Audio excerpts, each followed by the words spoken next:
আসসালামু আলাইকুম প্রিয় দর্শক, আশা করি সবাই ভালো আছেন। আমি আজকে বানাবো খুবই মজার একটা রেসিপি, তা হলো বিয়ে বাড়ির গরুর মাংসের শাহি রেজালা। কমিউনিটি সেন্টারের মতন বিয়ে বাড়ির গরুর মাংসের শাহি রেজালা অত্যন্ত মজার, আশা করি আপনাদের পছন্দ হবে। শাহি রেজালা বানানোর জন্য আমি দিয়ে দিলাম একটা পাতিলে হাফ কাপ সয়াবিন তেল। তেলটা গরম হওয়ার পরে তারপর আমি দিয়ে দিলাম 1 কাপ পেঁয়াজ কুচি।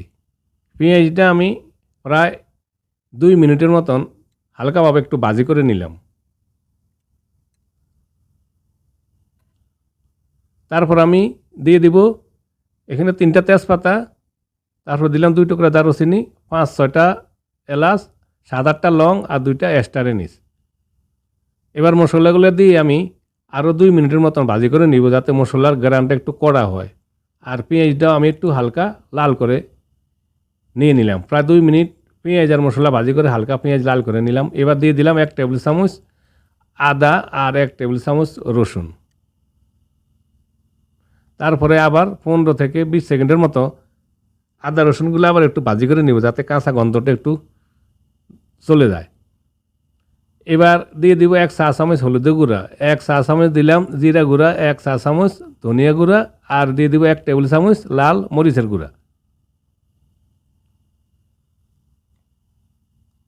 এবার একটু পানি দিয়ে দিব, যাতে মশলাগুলো পুড়ে না যায়।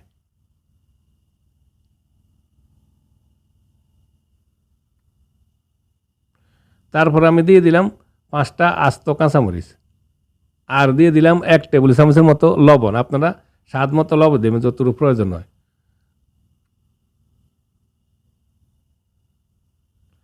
এবার আমি মশলাগুলোকে প্রায় 5 মিনিটের মতন একটু ভালো করে কষিয়ে নিব। চলে আসলাম 5 মিনিট পর, আমার মশলা কষানো হয়ে গেছে। দেখুন তেলটাও আলাদা হয়ে গেছে। এখানে আমি 1 কিলো গরুর মাংস হাড় চর্বি সহকারে নিয়েছি। মাংসগুলো ধুয়ে সাফ করে নিয়েছি। এবার মাংস দিয়ে তারপর আমি ভালো করে নিচে থেকে নাড়া দিয়ে মাংসগুলা মিক্স করে নিব, যাতে মশলার সাথে ভালো করে মাংসগুলা মিক্স হয়। প্রিয় দর্শক, আশা করি রেসিপিটা আপনাদের পছন্দ হবে। যদি রেসিপিটা পছন্দ প্লিজ একটা লাইক এবং একটা কমেন্ট করবেন, আর আমার চ্যানেলটা সাবস্ক্রাইব করবেন। প্লিজ সাবস্ক্রাইব করার জন্য অনুরোধ করব সবাইকে। এবার আমি ঢাকনা দিয়ে 15 মিনিট মাংসগুলা কষিয়ে নিব। আমি চলে আসলাম 15 মিনিট পর। এর মাঝে আমি আরও একবার লাড়া দিয়ে দিছি, যাতে নিচে লেগে না যায়। আমার মাংসগুলো ভালোভাবে কষানো হয়ে গেছে। দেখুন মাংসের তেলগুলোও আলাদা হয়ে গেছে। তার মানে মাংসগুলো একটু আমি ভালো করে কষিয়ে নিছি। এবার আমি দিয়ে দিব 1 কাপ গরুর দুধ। দুধটা আমি একটু হালকা গরম করে নিছি। আর দিয়ে দিলাম আধা কাপ টক দই। আপনারা গরুর দুধের জায়গায় যদি পাউডার দুধ দেন, তাহলে 3 টেবিল চামচ পাউডার দুধের সাথে 1 কাপ পানি দিয়ে দুধ বানিয়ে নেবেন। তবে গরুর দুধটা দেওয়ার চেষ্টা করবেন, গরুর দুধ দিলে একটু স্বাদটা ভালো হয়।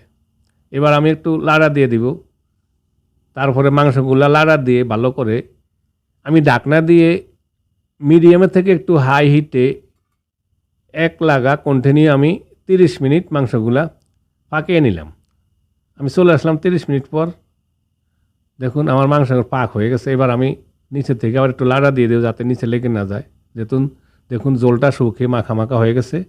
এর মাঝে আমি আরও 2 বার লাড়া দিয়ে দিছি। 30 মিনিটের ভিতরে আরও 2-3 বার আমি লাড়া দিয়ে দিছি। আপনারা একটু লাড়া দিয়ে দিবেন এইভাবে, যাতে মাংসগুলো নিচে লেগে না যায়। এবার আমি দিয়ে দিলাম 2 টেবিল চামচ কাঠবাদামের গুঁড়ো। আমি একটু পানিতে মিক্স করে একটা পেস্ট বানিয়ে নিছি। দিয়ে দিলাম 2 টেবিল চামচ কাঠবাদামের গুঁড়া, আর দিয়ে দিলাম 1 চা চামচ গরম মশলা, আর আধা চা চামচ দিলাম জায়ফলের গুঁড়া। আমি জায়ফলটা গুঁড়া করে নিছি। আর দিয়ে দিলাম 1 মুষ্টি পেঁয়াজের বুড়ন, একটু গুঁড়া করে দিব হাতে চাপ দিয়ে। তারপরে দিয়ে দিলাম কিছুটা কিশমিশ, প্রায় 2 টেবিল চামচের মতো কিশমিশ। এবার আমি একটু আবার লাড়া দিয়ে দিব, যেহেতু বাদামের পেস্টগুলা পুরা মাংসের সাথে যাতে ভালোভাবে মিশে, তার জন্য একটু ভালো করে লাড়া দিয়ে দিব। তারপরে লাড়া দিয়ে আমি আবার মিডিয়াম থেকে একটু লো হিটে 10-12 মিনিট মাংসগুলা পাকিয়ে নিব। এবার ঢাকনা দিয়ে 10 থেকে 12 মিনিট মাংসগুলা পাকিয়ে নরম করে নিব। চলে আসলাম 10-12 মিনিট পর। এর মাঝে আমি আরও 2 বার লাড়া দিয়ে দিছি, কারণ এখন আমার ঝোলটা গাঢ় হয়ে গেছে বাদামের পেস্ট দেওয়ার পরে। তাই আপনারা একটু লাড়া দিয়ে দিবেন, যাতে নিচে লেগে না যায়। আমি 2 বার লাড়া দিয়ে দিছি। হয়ে গেছে আমার গরু মাংসের রেজালা। এইবার আমি দিয়ে দিব 1 টেবিল চামচ ঘি,